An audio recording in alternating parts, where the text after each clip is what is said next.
नमस्कार, मैं हूं अभिषेक त्यागी। गौतम गंभीर को टीम इंडिया का कोच तो बना दिया गया। कोच गंभीर बन गए हैं, कई अच्छे फैसले भी हुए हैं, लेकिन तीन ऐसे फैसलों की चर्चा हो रही है जिन तीन फैसलों पर विवाद हो गया, जिन तीन फैसलों की आलोचना हो रही है, जिन तीन फैसलों पर सवाल खड़े हो रहे हैं। कहा जा रहा है कि भाई साहब गंभीर ने आते ही बवाल मचा दिया। तो चलिए मैं आप लोगों को गौतम गंभीर के उन तीन फैसलों के बारे में बताऊंगा, क्योंकि अभी तो कुर्सी पर ही नहीं बैठे हैं, कुर्सी पर ही श्रीलंका दौरे से बैठेंगे। कुर्सी पर बैठने से पहले अगर तीन विवादित फैसले कर दिए तो भाई साहब बाद में क्या हालात होंगे, इससे आप साफ तौर पर अंदाजा लगा सकते हैं गौतम गंभीर की कोचिंग में क्या होने वाला है, टीम इंडिया में किस तरीके के बदलाव होने वाले हैं। साफ तौर पर संकेत मिलने लगे हैं। तो सबसे पहले देखिए, टीम इंडिया के तीन जो विवादित फैसले हुए हैं अभी तक गौतम, जिन पर सवाल खड़े हो रहे हैं, उनके बारे में बताऊंगा।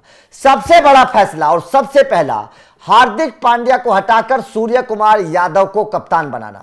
इस पर विवाद खड़ा हो रहा है, लगातार सवाल खड़े हो रहे हैं कि भाई साहब जो खिलाड़ी वाइस कैप्टन था, जिसने बेहतर परफॉर्मेंस टीम इंडिया के कैप्टन के तौर पर किया, जिसे भविष्य का कप्तान माना जा रहा था, जिसे यह कहा जा रहा था कि रोहित के बाद इसे जिम्मेदारी मिलने वाली है, उसे क्यों हटा दिया, उसे क्यों हटा दिया, ये सवाल खड़े हो रहे हैं। और सूर्य को क्यों कप्तान क्यों बना दिया, जिसे कप्तानी का उतना अनुभव नहीं है, उसे कप्तान क्यों बना दिया गया? क्योंकि हार्दिक ने तो आईपीएल की बात कर लीजिए, टीम इंडिया की बात कर लीजिए, दोनों में अपने आप को साबित करके दिखाया है। तो इस फैसले पर सवाल खड़े हो रहे हैं।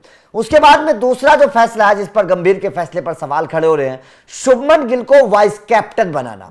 यह फैसला भी गौतम गंभीर का विवादित फैसलों में से एक है कि टी20 में भी शुभमन गिल को उपकप्तान बना दिया, वनडे में भी शुभमन गिल को उपकप्तान बना दिया। आखिर क्या सोच रहे हैं गंभीर? शुभमन गिल पर इतना भरोसा क्यों जताया जा रहा है? आखिर श्रेयस अय्यर जैसा, ऋषभ पंत जैसा खिलाड़ी टीम में है, उनको वाइस कैप्टन क्यों नहीं बनाया गया? शुभमन गिल जैसे अभी नए नवेले खिलाड़ी को वाइस कैप्टन जैसी जिम्मेदारी क्यों सौंप दी गई? और चलिए वनडे टी20 में सौंप दी बात अलग है, वनडे में भी सौंप दी गई, वनडे में तो बड़ी जिम्मेदारी होती है। तो ऐसे में इस फैसले पर भी सवाल खड़े किए जा रहे हैं कि शुभमन गिल को आखिर इतनी बड़ी जिम्मेदारी क्यों दे दी गई, जबकि उनके पास उतना अनुभव नहीं है। आपके पास वनडे में श्रेयस अय्यर, ऋषभ पंत, केएल राहुल, संजू सैमसन जैसे खिलाड़ी हैं, उसके बावजूद आप शुभमन गिल को इतना भरोसेमंद क्यों मान रहे हैं कि उन्हें टी20 और वनडे दोनों में वाइस कैप्टन बना दिया? यह भी गंभीर के एक विवादित फैसलों में से एक माना जा रहा है।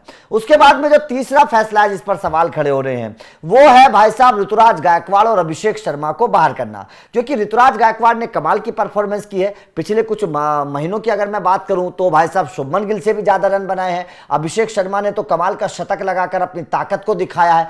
तो उनको मौका नहीं दिया गया श्रीलंका के खिलाफ। ऐसा माना जा रहा था कि शायद मौका मिलेगा, लेकिन उनको मौका नहीं दिया गया है। तो इस फैसले को भी विवादित माना जा रहा है कि आखिर इतना बेहतर परफॉर्मेंस, क्योंकि एक खिलाड़ी का सिलेक्शन परफॉर्मेंस के आधार पर होता है।